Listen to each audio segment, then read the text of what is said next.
How to log in to Netflix while traveling. Hey everyone, welcome back to the channel. In today's video, I'll show you how to log in to Netflix while traveling even if the traveling option is not showing on your account. So now without further ado, let's get started. So here, first thing first, open the Netflix app on your phone. And now here, once you're inside the app, what you can do is you can simply enter your username and password to log in as usual. And there, if you see message saying this content isn't available in your region, don't worry because that's normal when traveling. So here with that, to tell you friendly, Netflix recently removed the explicit I'm traveling option in most accounts.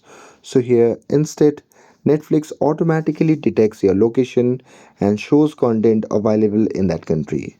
So the key is just to log in and Netflix will handle region changes automatically. And that's it with this. If you found this video helpful, then don't forget to like, share, and subscribe to get updated for more videos. Thanks for watching, and I'll see you in the next video.